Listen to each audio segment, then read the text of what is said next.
Hey, welcome back to the Scale Model Experiment. This week, I'm going to talk about resin printing. You know, I print these things on my 3D printer, but for those of you who don't know what it's all about, I'd like to show you step by step from, where do you get the files?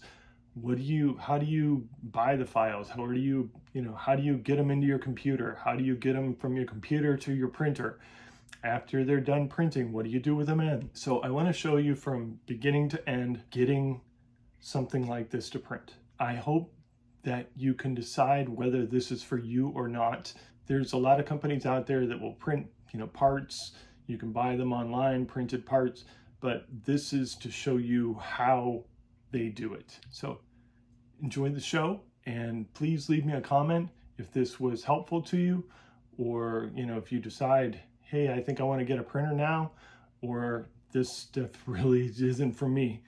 So, all right. So unless you are a graphic designer and you have extensive CAD knowledge, you're going to be just like me, and we're going to buy files on Colts 3D or other STL sites.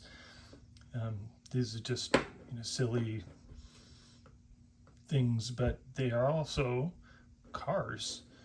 So a few of the designers that I enjoy using and purchasing files from, first one is Andrey Bezrodny. He does trucks, cars, SUVs, modern cars, drag cars, Japanese cars, trophy truck engines, wagons, and he seems to put out new stuff like every 2 weeks. So I have plenty of these. Pretty much all the modern cars, I have them all. And yeah, good stuff.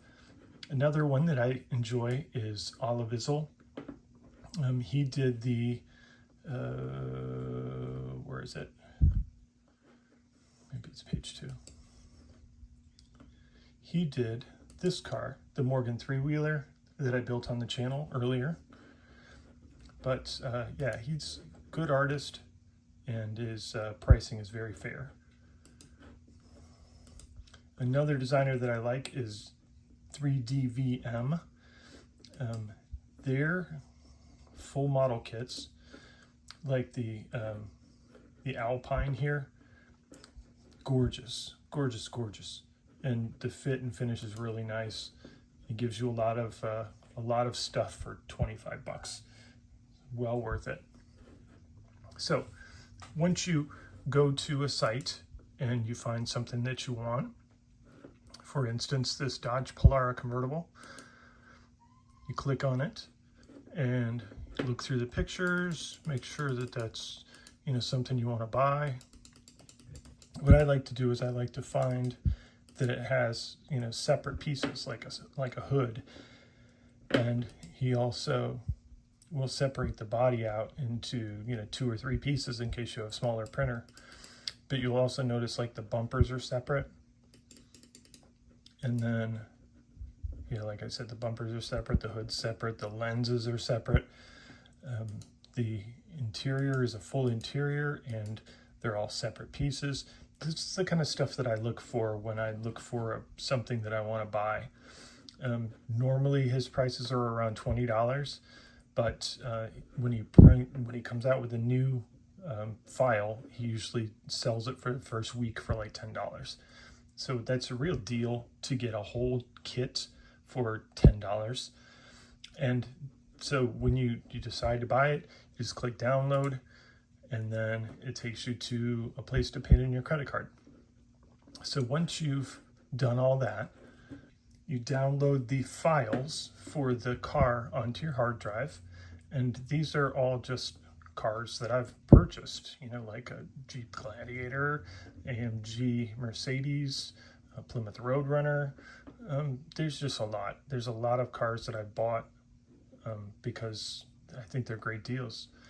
But this one, the Dodge Polara convertible, and what he does is he breaks it into pieces that you can print separately.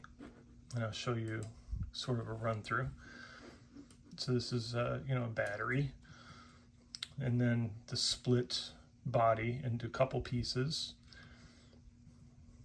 And then the whole body, it has one piece. And the whole body is one piece with some trim on it, the 500 trim on it. He does the body with the hood on.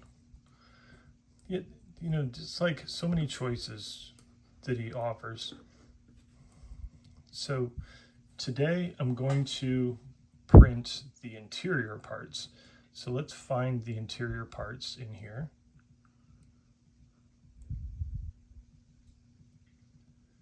These are all engine parts, exhaust, and the grill. All right, so now we're getting into the interior parts. And it looks as though we have 2 dashes. This one has some pedals on it. This one doesn't have pedals. So I'm gonna do the one without pedals. So what I'll do is I'll minimize this and open up my Chitubox slicer program. Okay, so now Chitubox is open. I'll open up the file program and I will so then just drag your piece over to the program here. And let's grab a few more pieces while we're printing. This doesn't make any sense to just print one piece. So we'll grab a steering wheel and some pedals. And he offers the interior with and without door panels already attached. So we're going to do without. So this is the flat interior. This is a door panel. So we'll do a door panel. And this is the back seat. So we'll grab that too. And the middle seat is in either in the up or down position. Let's do down position. Actually, let's do both, just in case I like one or the other. Seat.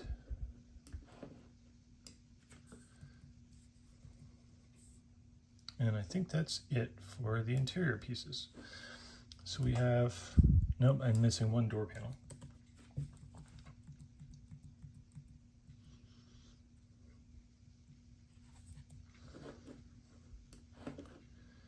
Door panel.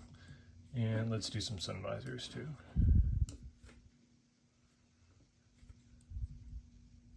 And a rear view mirror, why not? Is it too small? No. All right, so we have all the pieces here that I would like to print today, and we'll just spread them out a little bit onto the build plate, keeping within the lines. Now I will move these over and over and over again until I get the best fit, but I'm just kind of putting them in place for the moment right now.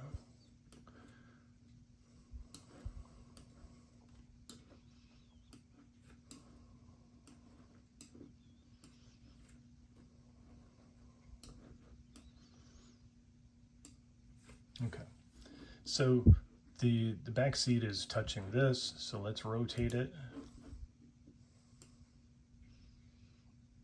And I think it may still touch.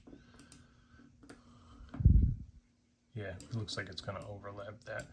So let's put this back seat over here somewhere and put a seat or something over here. We're going to need another seat, so we'll make a copy of that. So now we have 2 seats.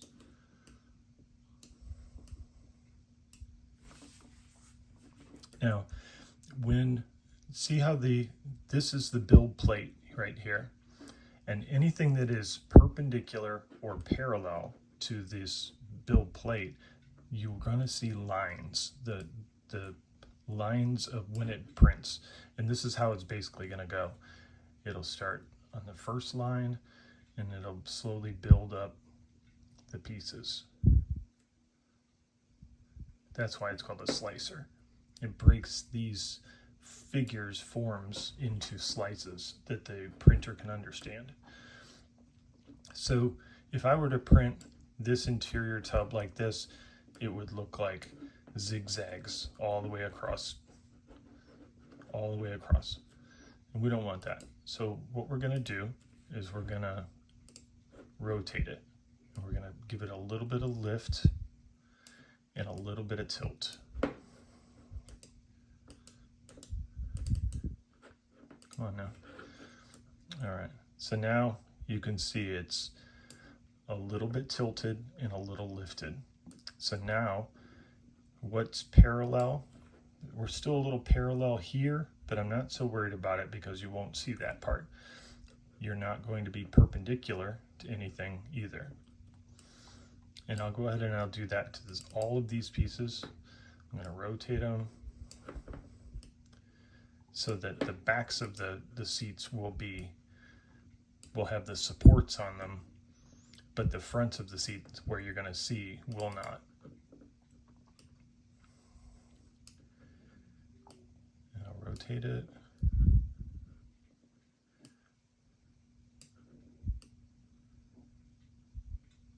Yeah, like that.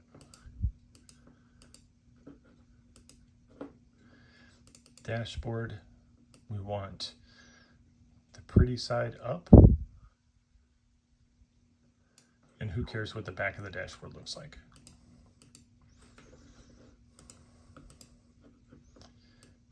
Buddy seat, the bottom is fine to have all the marks on it, but we're going to rotate it so that it doesn't get lines on it and tilt it just a little bit.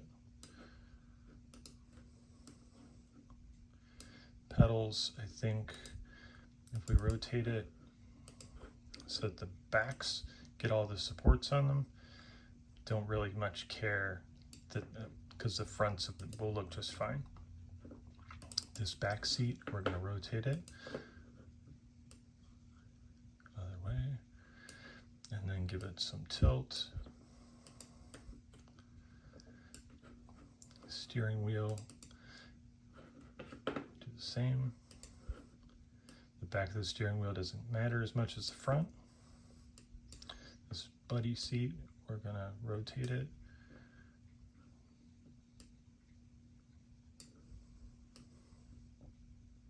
Just like that.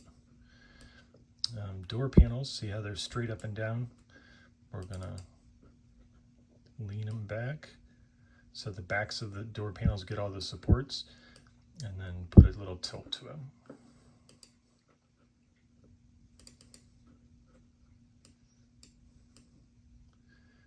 Lean it back. And give it a little tilt.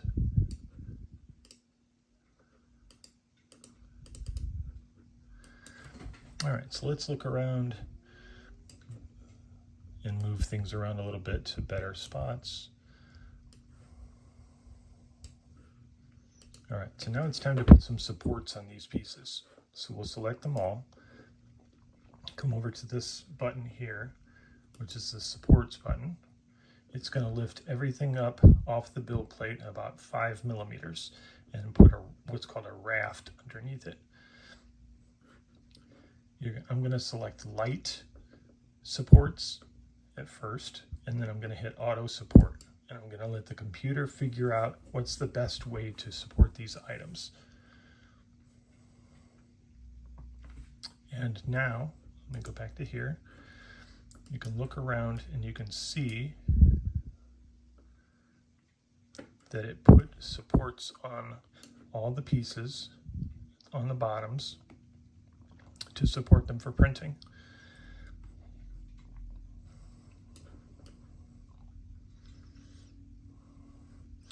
I don't like this one. See how this one is supported with all of these lines here? But then when you look at this one, it's got like one, and they're mostly on the bottom.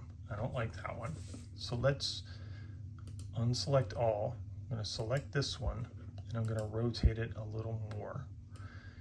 It's going to remove the supports, but that's okay. And we're going to rotate it a little more so that it gets more supports on the bottom of it. We'll go over to the supports and auto support it. That's better. See how it's got all these supports on it now? It's not going anywhere. Same at the bottom here. Let's go back. You notice how this thing is red right here? That means that it's off the build plate. And so we're gonna have to move this one just a little bit so to get it off out of the red. But then it runs into this. So then I'm gonna move this out of the way. And this needs to come over just a little bit. I'll rotate it around. The dashboard's off, so we're gonna move that over. Interior's off, so we're gonna move that over. Just a hair over here. And we got a seat here, no worries. I'm gonna bring the seat closer to the interior. Same here. It's easier to take the parts off if all of these little rafts are connected.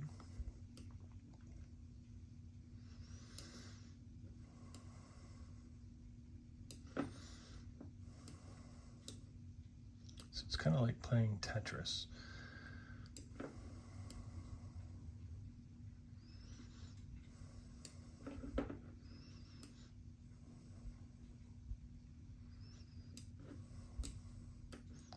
I hope that you can see what I'm trying to do here.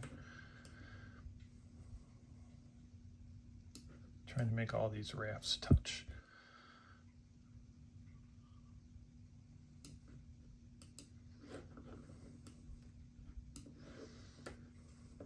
All right, so it looks like we're good. Just make sure that nothing is touching each other. Nothing worse than having a post right through the middle of your part. Nothing's touching. Looks like we're good. We do have a little bit of room here. We can throw a wheel or something in there if you want. So let's do that. Ooh, no, I don't think there's enough room for that.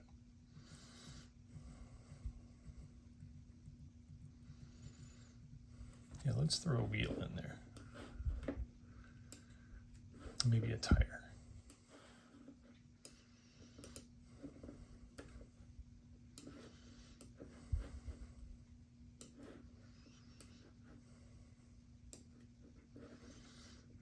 Okay, so we will rotate it just like we do in the others.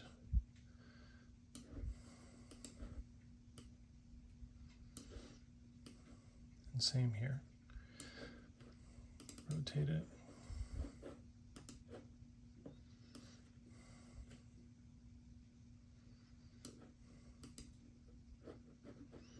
Give it a little tilt.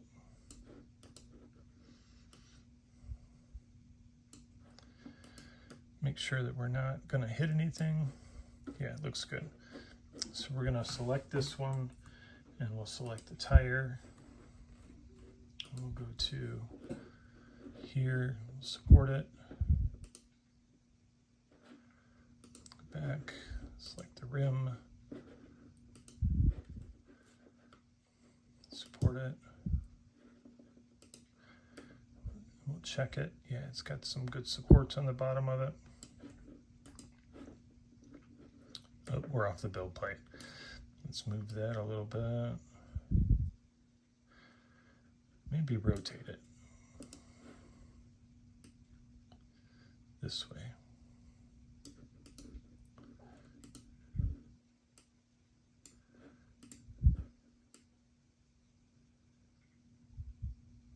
Touch the rafts together, and this one's a little off too, so we'll do that. All right, so we got a rim and a tire in there too. And actually I think we can get a couple more of these rims in here, so let's make a couple copies.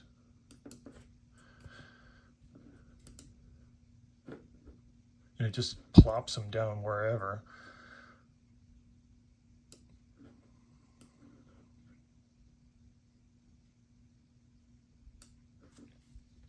Let's see if we can find another spot for one more rim here.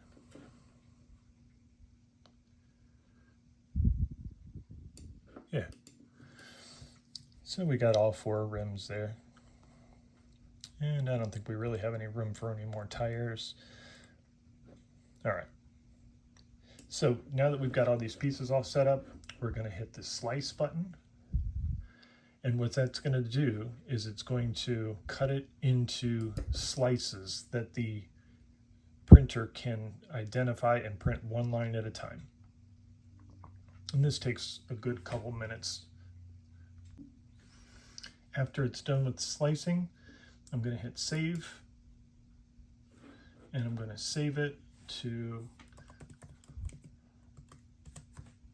my printer stick here, and I'm going to call this Polara Interior and Wheels.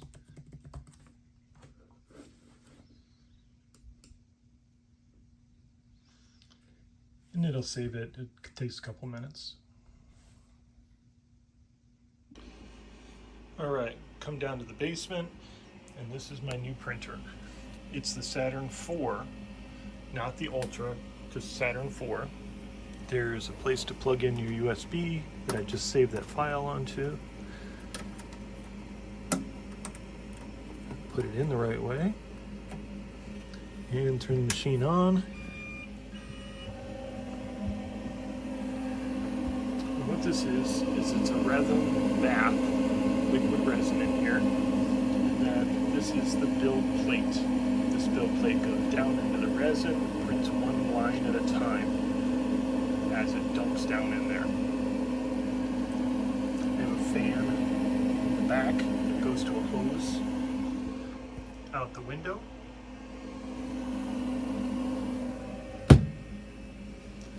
Alright, so we go to print. It loads on the stick there, and Polara Interior and Wheels. All right, it says it's going to take 3 hours and 4 minutes. So you just hit print. It's 1,063 lines of print to do. So this thing will lower down. It'll check to make sure that it's got resin in it. Make sure everything is synchronized, and we'll see it 3 hours. All right, it's next day, and the print is finished. As you can see, the parts are all hanging there. I'm going to do a little flip maneuver here. Try not to spill resin.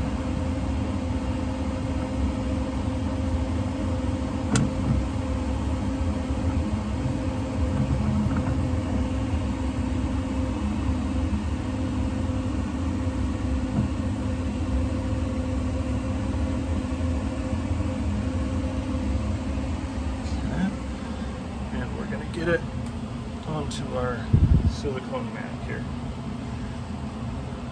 As you can see, you close this lid.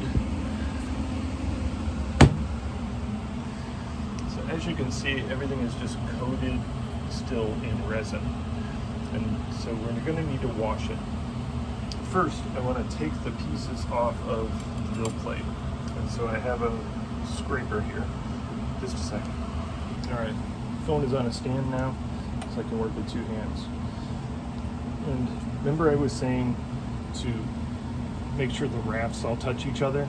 It's going to make it a lot easier for me to scrape it off of the build plate. So you have to get underneath it, try not to scratch your build plate. And once you get underneath it, you can sort of work it across.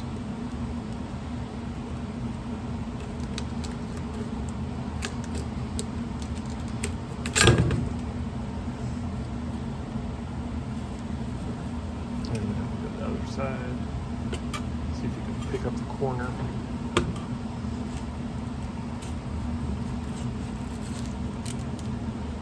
It should all just come off as one big slot. Yeah, just like that.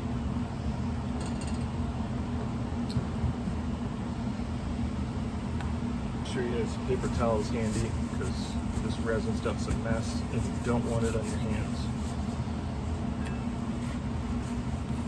tools off.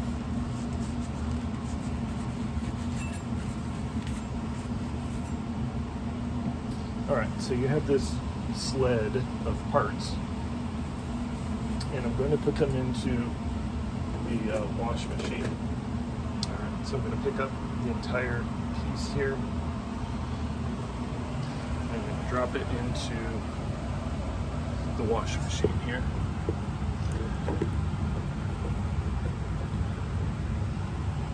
Okay, so it's all in there. This is just water with some LA Awesome detergent in it. Cover on it. And then we're going to wash it for about 6 minutes. What this thing does is it spins the water around, agitates it, and cleans parts. When the wash cycle is done, your parts are ready to be taken off of the supports. And I found that if you twist them, they come directly off the supports. Very easily. Don't try and just rip them off, twist them instead. And they're going to leave these little marks on the bottom. This is just a fact of life with resin printing.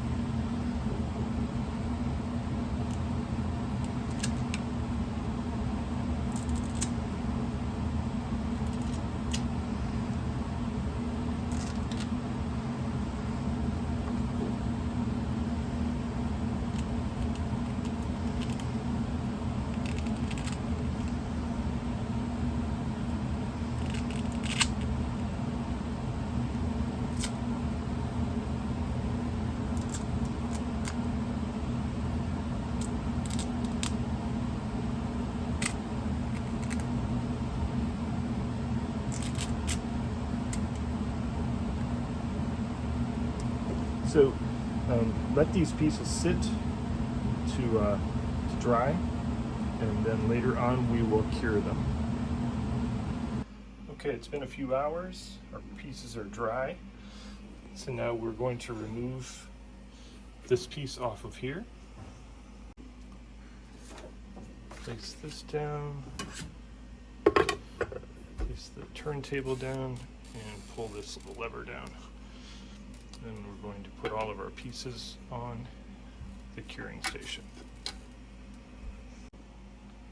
Okay, so I loaded the parts up, put the protective cover over it, go to cure, and I'm going to cure them for about 5 minutes. It spins them around and exposes them to the UV light. All right, let's take a look at some of these printed parts now.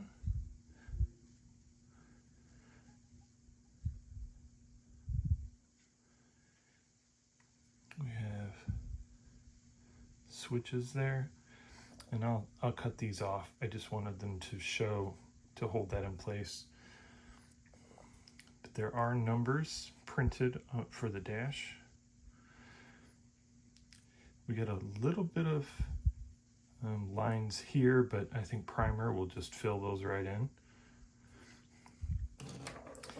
The seat here, I can see some marks going this way, but like I said, primer will fill all that in. This flat surface, totally flat. This door panel, look at how nice those are. There's actually little supports on the backs here that I can cut off. Really, really nice door handles, window cranks. Nice pattern. Steering wheel, I can hold it. Steering wheel's nice. And our interior floor has a little mark on it here, but yeah, you don't see any, like cross-hatch lines or anything. Again, everything is ugly on the back, but I'm not so worried about that. And here's a wheel. And it does have lettering on it. Look at that. Dodge division. Beautiful. So now that you've seen the entire process, start to finish, what do you think? Is this something that you're interested in doing for yourself? It's a big outlay of cash to begin with, to buy, the printer and the wash station and gloves and all the stuff that you need to make the stuff. It's not that expensive for the files, $15-20. The resin costs about $25 a bottle, and you get 2, sometimes 3 car kits out of a bottle, depending on how many runs, how many stuff you put on the bill plate at once, if you have any mistakes. So, it's not a cheap hobby, but I enjoy doing it. And the kits that I print, the stuff that I print, will never be made into, a model kit. So, it's just an opportunity to get something a little more different for me. You still here? Go ahead and order yourself a t-shirt, hit the subscribe button, and watch the next video. Thanks everyone. Bye.